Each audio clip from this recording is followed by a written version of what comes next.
guys to the TheSpurgeonPiper. This is Wilson with you. So different setup than usual. Usually you have me from more at the front angle of my desk, but this time it's off to the side. And really the main reason is I was very busy. I didn't feel like setting things up as I usually do. It's just a busy season. I'm in the midst of research for a paper, of course sermon prep and all other church needs, counseling. I got things going on for family obligations and homestead obligations. So yeah, it's just a busy season. That happens for all of us, and then things calm down. So setting that off to the side though, this video is about a blend that means a lot to me. I gotta say, I don't do a lot of Country Squire tobacco reviews, and it's not because I don't like Country Squire tobacco. It's one of my favorite lines or producers of it. The Country Squire and John David Cole, they do a fabulous job. Not only is he a dear friend, but I've enjoyed the blends that they've been producing over the years. The only reason I haven't done many in the past year or so is I just haven't bought a lot of new tobacco. And so I've been reviewing things I already have on hand. However, going back to 2024, I had a top 5 of my year, as I usually do, and some others do this, top 5 blends of 2024, and my top choice was Cowboy Coffee. And it is still one of my favorite blends of all time. Well, due to a lack of resources of some certain components of the blend, they had to retire that blend. And then recently, very recently, it's been back. It's come back, it's just reformulated. And of course, as usually when this stuff happens, whether it's Seattle Pipe Club's Plum Pudding or whatever blend that's not coming to mind, this has happened before, certain components change. Well, is the blend similar, or how similar? Is it totally different? And we like to have a comparison. That's what I want to give you today, is a comparison. How does the old Cowboy Coffee, which fortunately I loaded up a lot and put away in the cellar, how does it compare to the new blend? We're going to get into that. As always, I'll give you a background of the blend. I'll definitely give you a look at it this time. I don't always do that. And then I do have it already loaded up, and I'm gonna be giving you the comparison and let you decide if it's similar and if it's worth for you pursuing or not. Now, as always, if you want more of my stuff, if you want more conversations, you want live streams, all that good stuff, you can go to my Patreon page, and I have those things available for you. All right, so let's get into the background of the blend. They're both the same. I want to give you the old description, and I'll give you a new description as well. And so the first one's still at tobaccoreviews.com, and we read, intriguing Virginia, smoky dark-fired Kentucky, and a splash of mild Cavendish make this delicious tobacco a strong eye-opener. Smoky, earthy, and great for breakfast, this blend will put a pep in your step as you break camp, saddle up, and set forth about your day. Details: the brand is Country Squire, blended by Liz, manufactured by TCS, blend type is Virginia base with Cavendish, Kentucky, Virginia, coarse cut 2-ounce tin, and again, this is not available any longer. It's been retired, I guess you would want to say. I think that's the term they used, but it's been reformulated. Now, let me go ahead and let you know up front, not exactly ideal, but there's no way around this. What I have available is about 2 years old, 2.5 years old. I purchased it at November 2024 at the Texas Pipe Show. Now, the reason that matters, and I'm mentioning it, is there's enough time there where there could have been some deepening of the flavors, just some aging occurring with the blend, as tobacco does that. So there might be some distinctions in the taste, but not significant. We're still dealing with similar leaf components, and it's not that old. So, but I wanted to make you aware of that, just so you go in knowing that distinction. So that's the background. That is the description of the old blend. TobaccoReviews.com doesn't have the new description yet. I mean, it's just recently was released. So I'll go to the Country Squire website to get you the new stuff. And we find there a new take on Cowboy Coffee. This blend keeps the bold spirit of the original while offering a more rounded, deliberate smoke. Built around the backbone of dark-fired Kentucky and burley, balanced with a touch of Virginia sweetness and a dash of Cavendish creaminess. Cowboy Coffee is a blend made for slow moments in a steady company. The flavor opens with roasted peanuts, earthy tobacco, dark roasted coffee, followed by a soft layer of faint caramel, sweetness, and a creamy fullness that carries through the bowl. A subtle spice and just a hint of fresh spice keep the profile lively, while the finish settles into a rich, semi-sweet coffee character with warmth and depth. This is a blend designed to be sipped and not rushed, just as spinning in the quiet stillness of the morning with a cup of coffee, as it is by the campfire with good friends. So there you are. It's very similar in the components, as I mentioned, and it's very similar even in the description of the tasting notes. The yellow one doesn't give those descriptions, but I could tell you the blends are very similar, but there are going to be distinctions, so a little bit of spoiler alert there. So with the backgrounds of the blend, let me go ahead and give you a look at the blends. All right, guys, here we are with both versions. I have the newer version here in the Green Valet of Cowboy Coffee, then the retired one here, 1124, no longer around, and this darker brown Valet. Let me start with that one. I'll just tell you, both, you don't see a lot of distinctions in the color. You don't see a lot of distinctions in the varietals, the amount of the varietals. You see a bit of a brighter leaf of like a bright Virginia. You get some, certainly the dark or the black Cavendish that offers some of that sweetness to the blend. Then some darker red Virginia, some burley, black or dark fried Kentucky, both have that. Now, one distinction I do note, and it's the only distinction really I can tell you about, is that the old version is a bit more coarse cut, and the newer version is more ribbon cut. So it's softer, it's a shorter cut, like shorter links of it, more uniform, where the old stuff is not so much. And whether that matters to you, it just depends on the person. It doesn't really, in my opinion, make a massive amount of difference. I guess I do prefer the more ribbon cut if I had to choose, but it doesn't make that much difference. Smell-wise, look-wise, you don't see a lot of distinction whatsoever. All right, so as I have done in the past when I'm comparing two blends, I want to get pipes that are pretty similar, as similar as possible without them being identical to each other. And I've done that here. I know these two pipes. The pipes I have are both Peterson. They're a 69 and a 68. And I know these pipes well. I've had them. They're probably my longest purchase pipes. And both of them are ones I devote usually to Virginia-based blends. So I've chosen them both. They have pretty similar bowl sizes and depths or heights, bowl heights. And so I trust that they can be pretty similar, all things considered. So what have I done here? I have loaded up my 69 here with the old version, the now retired Cowboy Coffee. This is it right here. That's put away in a mason jar.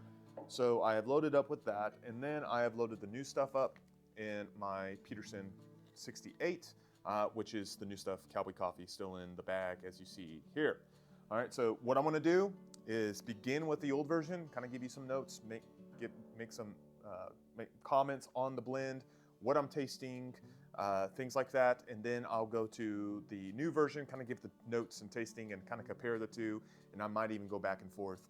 You're not going to see me, unfortunately, in the midst of enjoying the smoke because YouTube doesn't like that. Apologies. That's why I have Patreon channel. So let me go ahead and start with the old stuff, and we'll talk about it further. One thing to note on both of these blends and how they are similar, again, similar components, that was the idea, is to pay homage to the original, is that the Dark Fire Kentucky is more condiment than anything. So this is, if you're familiar with McBaron's Dark Fire Kentucky, they use H&H Dark Fire Kentucky or Old Dark Fired, things like that. Very prominent Irish flake, very prominent Dark Fire Kentucky blends. It's not that. You're not getting that. This is Virginia based, meaning it's Virginia forward, if you will. And that shows in both the blends. So just a heads up on that.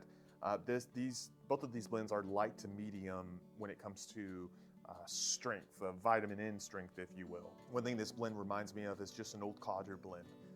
Not in taste per se, because they're usually, I'm gonna call it aromatic-ish. Usually they have a flavoring to them, but it's just smooth and simple. It's easy to smoke. It's easy to take care of in all ways, and that's kind of what codger blends go forward. Simplicity, dependability, all those things, and Cowboy Coffee fits that in that regard. The Virginias are the base. I don't know the components comparison of, say, bright Virginia, red Virginia. I would think it's a bit more prone or more higher percentage of red Virginia, but I think there is enough bright Virginia there, grassy notes, brightness, or citrusy notes, they're definitely there. The red Virginias really come into play with the fruitiness, so that's great stuff. That's what I like. And you can tell the good quality. Country Squire, just you can tell by different blends when you try them from different sources. Cornell and Diehl, Old Sutliff, Country Squire. You can kind of tell, hey, this blend comes from this company, or this blend comes from this, Gaywith and Hogarth, or what have you. You can tell this is from the Country Squire. The Burley and Kentucky are really great players in this, especially the Kentucky, and I'll get to that. But both, they give a nuttiness, an earthiness, which is great, even a bitterness. And if you think of just black, Cowboy Coffee, which usually has the ground still in it, they just settle to the bottom, you get that, which is great. I love that aspect of it. That's why this is great for it's great for any time of day, frankly, but it matches the morning, I'll say. The Kentucky just adds a bit more of that earthiness, though, than just mere Burley. The Burley maybe gives some sweetness, some nuttiness. And then the Kentucky offers that earthiness, like you're about to take in a bit of coffee grounds. Sounds probably not that appealing, but it really is. The blend is quite sweet, and I think the cabinet shall play well into this. It doesn't have a coffee flavoring here. It's just a natural flavors coming out, and I'm sure they do add some sweetness of some sort here. Maybe a vanilla flavoring, just very slightly, or it could just be a base sugar casing or flavoring here. I don't know, but you're really just tasting most of the flavors of the tobacco itself. So it's a really great blend. Again, I was a fan of it then. I'm still a fan of it now. As I get into the other one, here the distinctions will come into play. All right, so I have the new blend in my hand, and let me say up front, if you've had the old Cowboy Coffee, you will find much similarity with the new stuff. There's a distinction here, or distinctions, I'll get to it, but Quinn Crawford, the one who's blended this, who's behind it, fabulous job, Quinn. You really got as close as you really can. Knowing that there are some components of the blend that had to be changed, or sources had to be changed, you did a fabulous job, and I give kudos for that. What's similar about the blend? I'll just kind of run through that because it's probably the shortest time I'm going to spend on this. Virginia-based. There is, I still think, a mixture of bright and red Virginias. You have the Burley, you have the Kentucky coming forward and doing what they do to make the blend what it is. And I think there is also, again, a sugar casing, maybe a vanilla casing, or flavoring, I should say. I shouldn't even say casing, could just be a topping. But I think, regardless, that's all coming into play. So a lot of similarities there, but we want to know, of course, where are the distinctions? This is really tough on me. Without knowing any background on what was changed of this blend and the components, I've gone back and forth on this as far as going back and forth between the two pipes, and the main thing, or the first thing I noticed as far as changes goes, is there's a change at the flavoring of the red Virginias. I think both have red Virginias. Maybe the bright Virginia has changed in both. Maybe it's dropped in how much bright Virginia is used in the new stuff. But I think also what's changed is the acquisition of red Virginias, or the sourcing of the red Virginias. The red Virginias just taste a little bit distinct. Maybe the older Virginia, or the older Cowboy Coffee, had, I don't know, a stoved red Virginia, or just an older aged red Virginia. The new stuff is not. And again, I don't know. Maybe there's another variable coming into play that's making me think that. But in that way, there's a change. So less, I think, bright Virginia in the new stuff, more red. The older Cowboy Coffee, maybe you have stoved Virginia, or an older Virginia, and less so of the new. Another thing I think is different, and it could be on the age of the old Cowboy Coffee I have. I feel maybe there's a bit more, a slight increase percentage-wise of the dark-fired Kentucky. Not a bad thing, just different. It could be that the older stuff has just mellowed out. Kentucky with some age might do that. But I do feel it's a bit more in strength. The Burley seems fairly equivalent between the two. Nuttiness, the flavoring, pretty similar between the two. I can't, even though there's some distinctions going on, I can't narrow down the distinction as far as, all right, is the flavoring different, or maybe more of it or less of it? That's hard to nail. So I just gave some off-camera time to these blends, and When it comes to the sweetness, both have a sweetness to them. It's mostly bitter. Both of them are more bitter, but there's a slight, I want to call it like a slight, like if you put some milk in some Cowboy Coffee, let's say that, maybe a bit of sugar. That's really where it falls. This is not this is not a coffee flavored aromatic blend. Please don't think that. It's just natural components. They use some type of flavor or sweetening. The Black Cavendish helps with that itself. That's one thing I need to mention.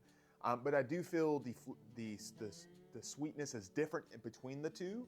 Maybe the new one has a slight less sweetness than the other one, or it could be that they just have different amount of flavoring, or different flavoring component altogether. I don't know. And I think my wrestling with going, well, I don't know if this is sweeter, what's different. I think that just shows how great of a blender Quinn was and how great of a job he did.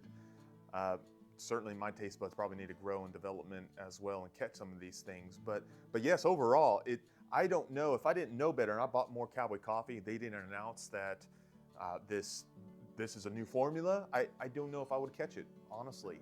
Maybe a bit of, occasionally I would notice, hey, this is off, but maybe I would attribute it to, maybe I smoked something else in my pipe and it's just kind of ghosting or what have you. But Quinn did a great job. So when it comes to similarities, if you desired or enjoyed the old stuff, you'll like this. You're not going to be dissatisfied by no means. Very similar components.